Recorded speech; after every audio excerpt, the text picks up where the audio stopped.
Small frowns, small clowns, small crowns, small nouns, small sounds. Well, what the hell is this episode about anyways?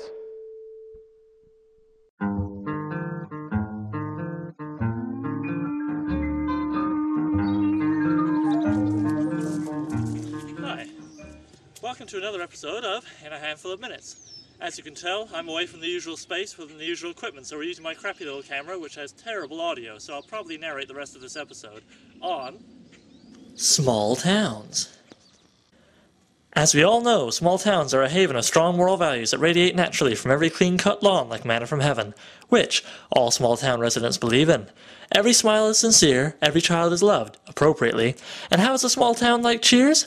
Not only does everybody know your name, but people can sit around drinking beer for hours on end while still being funny and likable and never developing any kind of liver disorder.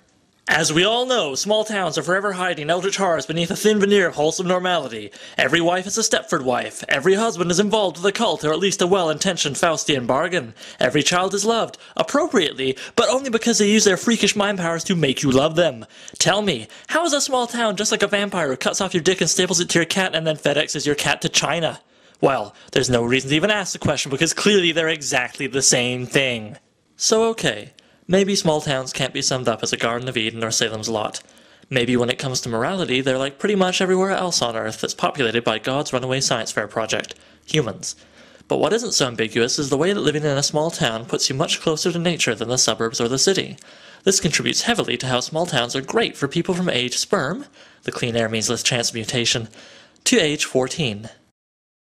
Unfortunately, there are serious problems that start at age 14 onward. Ambitions and desires have a way of forming at this point, and small towns don't really have a wide variety of roles to offer when it comes to jobs. I mean, you can only really have so many cantankerous general store owners, or completely uneducated yet strangely wise old men sitting on porches dispensing wisdom, before things get a bit ridiculous. If someone aspires to be a middle-class suburbanite who's slowly suffocating in the life they'd always been told they wanted, or if they'd like to become a hooker with a heart of gold, then they'll have to leave. Probably the most frustrating thing with small towns is that they have a way of almost never staying small. If they're within driving distance of a city, then more and more people who don't care for city housing prices or the suburbs' lack of character will come on in to help transform the small town into precisely what they're trying to escape. They and their children will then have the gall to live lives and form new memories that are, of course, nowhere near as meaningful or genuine as the life you've lived there or the memories you've created, right? Am I right? Well, anywhere that you can become irrationally defensive of can't be all that bad. It just can't. All in all, I'd say small town life is a lot like chocolate milk. Some people love it, others can't be bothered, and then there are those people who get a horrible case of the shits. Join us again next week when I'll be reviewing various remedies for small town induced diarrhea. Yes, well, I think Oliver makes a convincing case, but my preference is still for small gowns. As the smaller the gown, the more of the female form I can observe.